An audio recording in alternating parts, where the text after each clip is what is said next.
திமுக MP Kanimozhi மனநல மருத்துவரை பார்க்க வேண்டும். மதுவிலக்கு விவகாரத்தில் அந்நியன் பட அம்பி போல் பேசி மாற்றி மாற்றி பேசுகிறார். மதுரை எம்பி சு. வெங்கடேசன் திமுகவை பற்றி பேச மாட்டார், அவரது நிலை பாவமாக உள்ளது என மதுரையில் அண்ணாமலை பேட்டியளித்துள்ளார். தென்னிந்திய பார்வர்ட் பிளாக் கட்சியின் நிறுவன தலைவர் திருமாறன் அவர்கள் இல்ல திருமண விழா சில நாட்களுக்கு முன்னர் மதுரையில் நடைபெற்றது. இந்நிலையில் பாஜக முன்னாள் மாநில தலைவர் அண்ணாமலை திருமாறன் இல்லத்திற்கு சென்று நேரடியாக வருகை புரிந்து புதுமண தம்பதிகளை வாழ்த்தினார். பின்னர் செய்தியாளர்களை சந்தித்த அண்ணாமலை, விஜயும் டிவிகேவையும் இன்னும் நான் அடிக்க ஆரம்பிக்கவில்லை, இனிதான் அடிப்பேன், டப்பா இன்ஜின் என கூறிய விஜய்க்கு பதிலடி கொடுப்பேன், அள்ளு சில்லறை வச்சு பேசுறதுக்கு நாங்களும் அதே ஸ்டாலின் பதிலளிப்போம் என்றார். எம்எல்ஏ பழனியாண்டி செய்தியாளர்கள் மீது தாக்கி சேதப்படுத்தியுள்ளனர். கரூர் எஸ்பி கொடுத்த அறிக்கை போய் சட்டத்துக்கு விரோதமான குவாரி குறித்து ஒளிப்பதிவு செய்தவர் மீது தாக்குதல் நடத்தியவர்கள் மீது நடவடிக்கை எடுக்க வேண்டும். இதில் நேரடியாக முதல்வர் தலையிட வேண்டும். எம்எல்ஏவாக இருந்தாலும் எஃப்ஐஆர் போடுங்க. தமிழகத்தில் அதிகமாக சட்ட ஒழுங்கு பிரச்சனை ஏற்படுவது திமுகவினரால் தான்.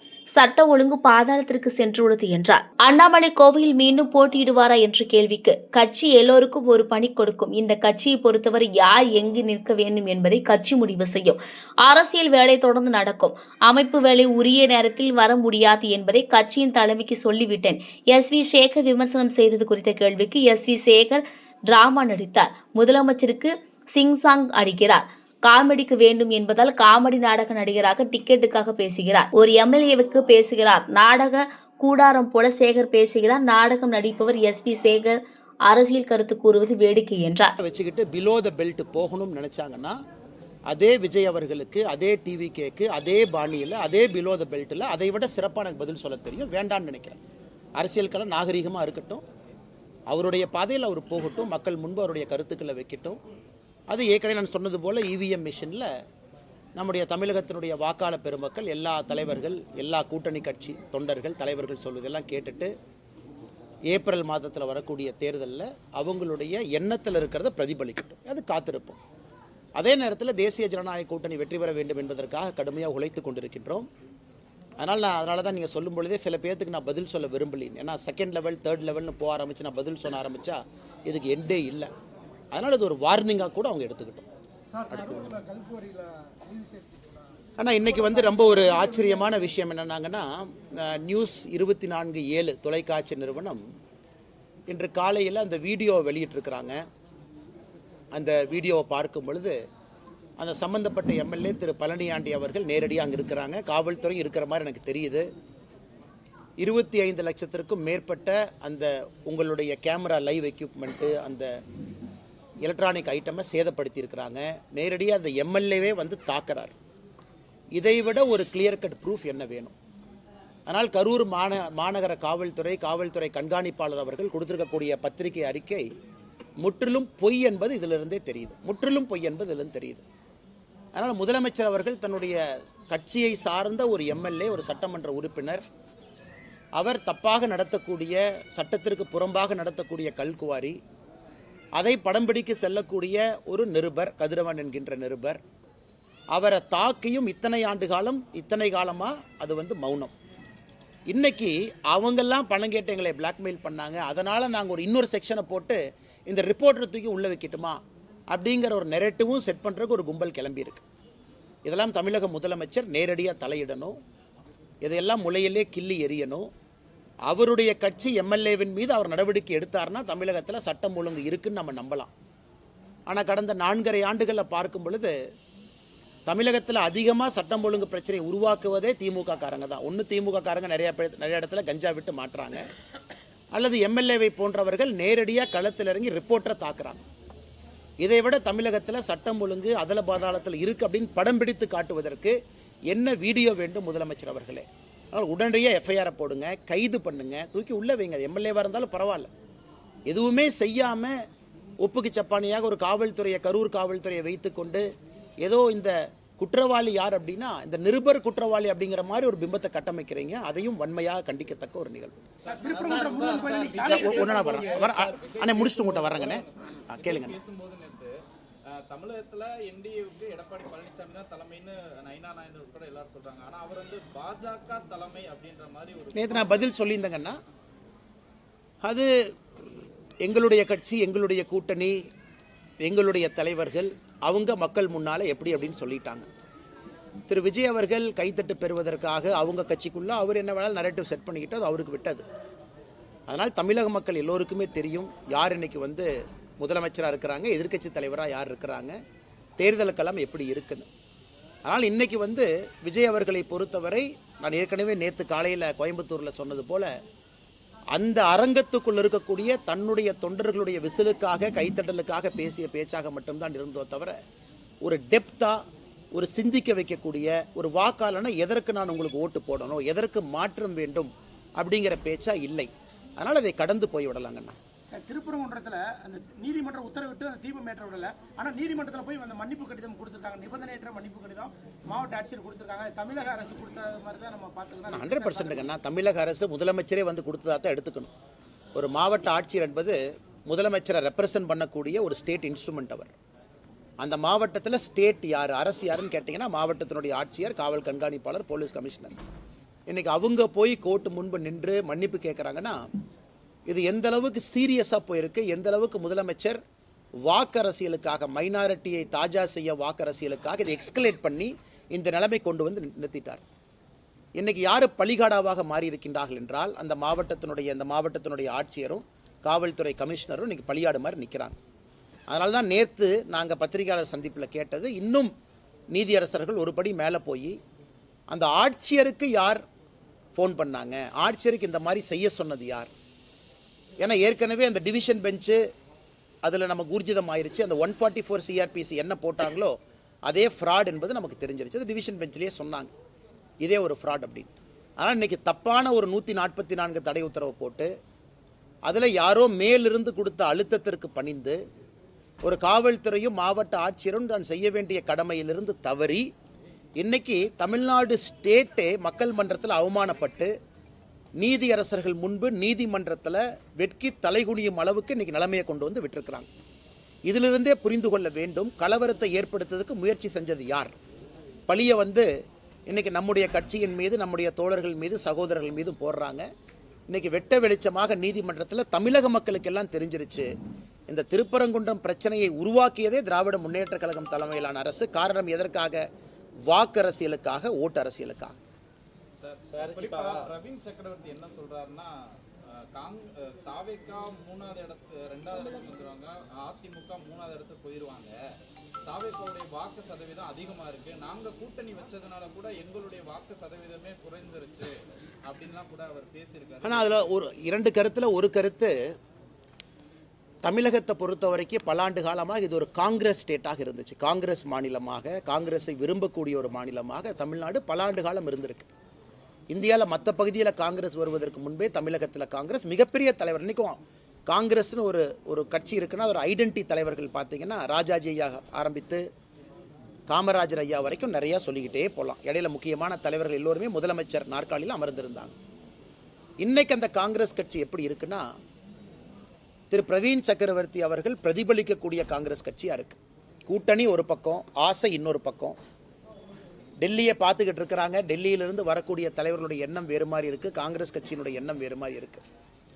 ஆனால் இன்றைக்கி பார்த்தீங்கன்னா காங்கிரஸ் கட்சி தமிழகத்தினுடைய தலைவருடைய நிலம் எப்படின்னா தன்னுடைய சொந்த கட்சியை சார்ந்த ஒருவர் தனியார் தொலைக்காட்சி நிறுவனத்துக்கு பேட்டி கொடுத்து இவங்க வளர்ந்துட்டாங்க, திமுக வளர்ந்துச்சுன்னு எங்கேயுமே சொல்ல, திமுக ஆட்சிக்கு வரணும்னு எங்கேயுமே அவர் சொல்லலை. அவர் மீது நடவடிக்கை கூட எடுக்க முடியாத நிலைமையில தான் தமிழக காங்கிரஸ் கட்சியினுடைய தலைவர் உட்கார்ந்துருக்கிறார். பத்திரிகை நண்பர்கள் ஏன் நடவடிக்கை எடுக்கலன்னு கேட்டால் நான் டெல்லிக்கு அனுப்பியிருக்கேன், டெல்லியில் முடிவு பண்ணுவாங்க. அதாவது ஒரு கட்சியில் ஒரு தொண்டனின் மீது ஒரு நடவடிக்கை எடுக்கக்கூட முடியாத ஒரு மாநில தலைவராக இருக்கக்கூடிய காங்கிரஸ் கட்சி இன்னைக்கு எதற்கும் டெல்லியை பார்த்து எதிர்பார்த்து கொண்டிருக்கின்றார்கள். இந்த ஒரு காரணத்துக்காகத்தான் காங்கிரஸ் அழிஞ்சிச்சு. தமிழகத்தில் இருந்த பவரை தூக்கி டெல்லியில் கொடுத்தாங்க. கர்ம வீரர் காமராஜரையை எப்படி இங்கே ஆட்சியை நடத்தினாங்க. அதன் பிறகு இந்திரா காந்தி அம்மையார் டேக் ஓவர் பண்ணதுக்கப்புறம் கர்ம வீரர் ஐயாவை தோற்கடிக்க வேண்டும் என்கின்ற ஒற்றை காரணத்திற்காக 1972 தேர்தலில் திராவிட முன்னேற்ற கழகத்தினுடைய கூட்டணி 234 தொகுதியில் ஒரு தொகுதியும் கூட காங்கிரஸ் நிற்காம 1972 பாதி பாராளுமன்ற தொகுதியில் காங்கிரஸ் நின்னாங்க. அன்னைக்கு ஆரம்பித்த வீழ்ச்சி காங்கிரஸ் இங்கே இருக்கு. நான் காங்கிரஸ் கட்சியை பற்றி கமெண்ட்ரி கொடுக்க வேலை என் வேலை இல்லைங்கண்ணா. ஆனால் நிச்சயமாக காங்கிரஸ் கட்சியினுடைய வீழ்ச்சி தமிழகத்தில். ஆனால் இன்னும் அவங்க பாருங்கள் 63 சீட் காங்கிரஸ் நின்னாங்க 2011. அதன் பிறகு 40 சில்லற சீட்டுக்கு வந்தாங்க. அதன் பிறகு 25 சீட்டுக்கு வந்துட்டாங்க. ஸோ 60 சீட்டில் நின்ன ஒரு கட்சி அதே திமுக கூட்டணியில் வெறும் 10 ஆண்டுகளில் இன்னைக்கு 25 சீட்டில் வந்து நிற்குது. ஆனாலும் காங்கிரஸ் கட்சி இன்னைக்கு பேசும் பொருளாக இருக்குது. காரணம், தேவையில்லாமல் பிரதமர் மீது வைக்கக்கூடிய அவதூறான பேச்சுக்கள் எல்லாம், பாராளுமன்றத்தில் ராகுல் காந்தி அவர்கள் செய்யக்கூடிய சில தேவையில்லாத விஷயங்கள் எல்லாம். அதனால் இன்றைக்கும் பிரவீன் சக்கரவர்த்தி அவங்க சொல்கிறத சொந்த கருத்துன்னு தான் காங்கிரஸ் சொல்ல போகிறாங்க. அவர் சொந்த கருத்துங்க, ஆனால் கேட்டால் all India data analytics wing head அப்படிம்பாங்க. அதனால் இது காங்கிரஸ் கட்சிக்கான பிரச்சனை. காங்கிரஸ் கட்சி எப்படி இருக்குது அப்படிங்கிற மக்கள் மன்றத்தில் என் கருத்தாக இதை நான் வைக்கின்றேன். ஓபிஎஸ் அவர்கள் வர்றதுக்கு எதுவும் வாய்ப்பு இருக்கா சார்? நீங்க வந்து அவரோட ரொம்ப தொடர்பு இருந்தீங்க, நல்ல தொடர்புல. இப்போ அவர் தனிச்சுடப்பட்ட மாதிரி தெரியுது. அவர் வர யாரும் தனித்தல்ல எங்கேயும் போகலீங்கன்னா காலம் இருக்கிறது, காத்திருங்கள், பொறுமையாக இருங்க, எல்லாம் நல்லதாக நடக்கும். தமிழகத்தில் 2026 திராவிட முன்னேற்ற கழகத்தினுடைய ஆட்சி தூக்கி எறியப்பட வேண்டும் என்று மக்கள் தெளிவாக நினைக்கின்றார்கள், விரும்புகின்றார்கள். அதற்கு என்ன நடக்கணுமோ அது நடக்குங்கண்ணா. அண்ணாமலை பாஜகவில் என்ன நிலைமையில் இருக்கிறாருன்னே தெரியலன்னு சேகர் பாபு பேசியிருக்கிறாரு சார். ஆனால் நான் சேகர் பாபு ஒரு மாதிரி அண்டி பிழைக்கிற ஆண்டி இல்லைங்கண்ணா. இந்த பள்ளி எல்லாம் பார்த்தீங்கன்னா இந்த செவுத்தில் ஒட்டிக்கிட்டு சுற்றிக்கிட்டு இருக்கும் வீட்டில். அந்த பள்ளி கத்துனா மட்டும்தான் செவுத்தில் ஒட்டி இருக்கிறது தெரியும். இன்னைக்கு சேகர் பாபு அவரை பார்க்கணுன்னா முதலமைச்சரனுடைய ஜீப்பில் ஓரத்தில் பள்ளி மாதிரி ஒட்டிட்டு போவார். ஸ்ரீரங்க கோயிலில் எல்லாம் 4000 ரூபா டிக்கெட் வாங்கி சொர்க்கவாசலில் பார்க்குறக்கு போவாங்க. அதே சேகர் பாபு எப்படி அடாவடியாக சென்னையினுடைய ரவுடியா எப்படி இருந்தாரோ 20 ஆண்டுகளுக்கு முன்பு, கோவிலில் இன்றைக்கும் அறநிலையத்துறை அமைச்சராக அதே ரவுடியாக தான் இருக்கிறார். எல்லாம் நவருங்க. யாருன்னா சேகர் பாபுவும் அவருடைய குடும்பமும் போய் பெருமாளை ஃபஸ்ட்டு பார்க்கணும். ஐயா, அவங்க பண்ண பாவத்தை எல்லாம் கோயிலில் கழுவணுமா. கும்பாபிஷேகம் நடக்கும். லோக்கலில் யாரோ 5 ரூபா 10 ரூபா 20 ரூபா போட்டு கும்பாபிஷேகம் நடத்துவாங்க. சம்பந்தமே இல்லாத காவி வேட்டியை கட்டிக்கிட்டு பள்ளி மாதிரி மேலே ஒரு ஜீவன் தொத்திக்கிட்டு இருக்கும். அது யாருன்னு பார்த்தா சேகர் பாபு. அந்த மனிதருக்கெல்லாம் பதில் சொல்லி என் தரத்தை நான் தாழ்த்திக்க விரும்பலிங்கன்னா, செவுத்தில் ஒட்டியிருக்கிற பள்ளியும் அறிவாலய செவுத்தில் இருக்கிற பள்ளியும் முதலமைச்சருடைய ஜீப்பில் சைடில் ஒட்டிட்டு போகிற ஜந்துவும் ஒரே பேர் தான், அது சேகர் பாபு. திமுக கனிமொழி எம்பி வந்து சொல்லியிருந்தாங்க, நாங்க ஆட்சிக்கு வந்தோம்னா டாஸ்மாக் கடையில மூடுவோம், மதுவில கொண்டு வரோம். கிழிச்சாங்க. அண்ணே கனிமொழி அவர்கள் நல்ல ஒரு மனநிலை மருத்துவரை போய் பார்க்கணும். நல்ல மருத்துவரை போய் பார்க்கணும். அவருக்கு இந்த 15 வருஷம் வீடியோவில் கனிமொழி அக்காவுக்கு போட்டு காட்டணும். இந்த சில படத்தில் பார்த்தீங்கன்னா, ஏதோ ஒரு படத்தில் பார்த்தேன், இந்த காலையில் ஒரு உயிர், நைட்டு ஒரு உயிர். ரெமோ, அம்பி, அன்னியன் ஒரு கேரக்டர் அப்பப்போ மாறும். அந்த கேரக்டராக கனிமொழி அக்கா மாறிட்டாங்க. தேர்தல் வரும் பொழுது டாஸ்மார்க்கை மூடுவேன், தேர்தல் நடந்து முடிந்த பிறகு எஸ்கேப்பு, அதன் பிறகு 5 ஆண்டுகள் கழித்து திமுகவினுடைய தேர்தல் வாக்குறுதி குழுவினுடைய தலைவி.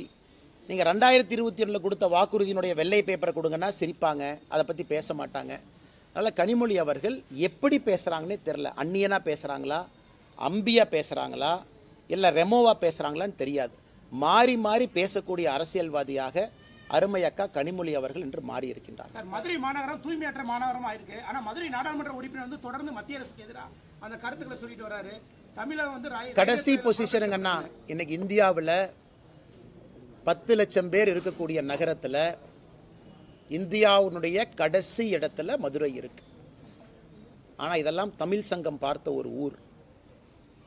தமிழகத்தில் இந்தியாவில் எப்படி வாரணாசிக்கு இன்றைக்கி நம்ம சொல்கிறோம் காலத்தால் அழிக்க முடியாத ஊருன்னு சொல்கிற மாதிரி, தமிழகத்தில் ஒரு நகரத்தை சொல்லணும்னா அது மதுரை தான். காலத்தை கடந்து நிற்கக்கூடிய ஒரு ஊர். இன்றைக்கி வாரணாசி எப்படி இருக்குன்னு பாருங்கள். மதுரை அளவுக்கு பழமையான வாரணாசி எங்கே கொண்டு போய் வச்சுருக்காங்க. இன்றைக்கி மதுரையை எங்கே கொண்டு போய் அவங்க விட்டுருக்காங்க அரசியல்வாதிகள். குப்பைய நகரமாக இப்படிப்பட்ட சரித்திர புகழ்பெற்ற மதுரையை மாற்றிட்டு இன்றைக்கி சு வெங்கடேசன்னே பட்ஜெட்டு வந்துச்சுன்னா பட்ஜெட்டை பற்றி பேசுகிறாரு. அப்புறம் ஏதோ புக்கு விழாக்கு போகிறாரு, சினிமா பாட்டு ரிலீஸ் விழாக்கு போகிறாரு. அப்புறம் திமுகவை பற்றி மட்டும் பேச மாட்டார், எல்லாத்த பற்றியும் பேசுவார். ஏன்னா அவர் மதுரையில் அவருக்கு இருக்கிற ஓட்டு 10,000க்கு கீழே தான். திமுக காரங்களோட சேர்ந்தா தான் மதுரையில் அவர் ஜெயிக்க முடியும். அதனால் திமுக காரங்களை பற்றி மட்டும் பேசவே மாட்டார், மிச்சதெல்லாம் அவர் பேசுவார்.